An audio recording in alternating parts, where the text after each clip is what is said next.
હું રામદેવભાઈ મેરુભાઈ ચાવડા, ગામ વડોદરા, દેવભૂમિ દ્વારકાના.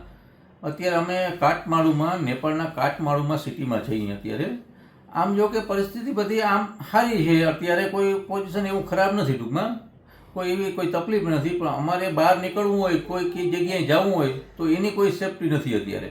અમારે 12 તારીખની ટિકિટ છે એરપોર્ટની, પણ હવે અહીંયા જવા માટે જો કાલે બધું સારું થઈ જાય વાતાવરણ તો વાંધો નથી. નકર એટલી જ અમારે ગુજરાત સરકારને અપીલ છે કે અમારે 12 તારીખે સવારના 11 વાગે અમારે ટિકિટ છે પ્લેનની, તો એ એક વ્યવસ્થા અમને કરાવી દે ને તો સારું. જો સારું થઈ જાય તો કોઈ પ્રોબ્લેમ નથી, તો અમારી રીતે અમે વયા જશું.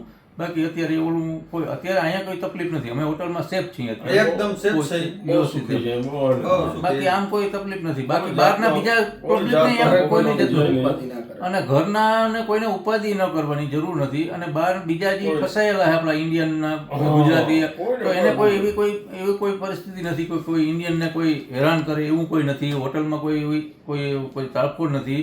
બધા વ્યવસ્થિત સેફ છે અત્યારે. એમ કોઈ પણ અહીંયા છે ઇન્ડિયા વાળા છે કે બહાર ના, કોઈને કોઈ પ્રોબ્લેમ છે જ નહીં અત્યારે, કોઈ જાતની તકલીફ નથી. બાકી એક અમારે જવું છે હવે ઘરે બધાને, સાંભળ્યું ઘર, પણ આ તો શું છે હવે અત્યારે નીકળાય એમ નથી, બહાર કર્ફ્યુ લાગી છે.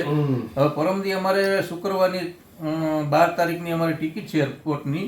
જો એ વ્યવસ્થિત ન જઈ શકી તો અમને એક સેફટી કરાવી દઈએ કે એરપોર્ટે મને પહોંચાડી દે એની જવાબદારી દે, તો અમને કોઈ પ્રોબ્લેમ નથી. બસ અમને ગાડી મોકલી દે. હાલ નેપાળ દેશમાં જે પરિસ્થિતિનું નિર્માણ થયું છે એ બાબતે આપણા દેવભૂમિ દ્વારકા જિલ્લાના ખંભાળિયા તાલુકાના 4 યાત્રિકો ત્યાં ફસાયેલા છે. તે અનુક્રમે વડોદરા, ગોલર શેરડી, કેશોદ અને વિરમદર ગામના વતની છે. અને તેમની સાથે જિલ્લા વહીવટીતંત્ર અને જિલ્લા ડિઝાસ્ટર કંટ્રોલ રૂમ સતત સંપર્કમાં છીએ. તેમની સાથે ટેલિફોનિક વાતચીત પણ થયેલી છે અને તેની સાથે ટેલિફોનિક વાતચીતમાં થયેલ વાતચીત અનુસાર તેઓ અત્યારે ત્યાં કાઠમંડુમાં એક હોટલમાં સ્ટે કરેલો છે અને કોઈ પણ એવી અન્ય કોઈ પરિસ્થિતિમાં નથી અને પોતે સલામત હોવાનું જણાવેલ છે અને તેમને કોઈ બીજો ઇસ્યુ નથી. તેની સાથે જે મીઠાભાઈ જોગલ કરીને છે તેની સાથે સતત ટેલિફોનિક સંપર્કમાં છીએ અને તેઓને રિટર્ન ફ્લાઇટ 12/10ના રોજ છે.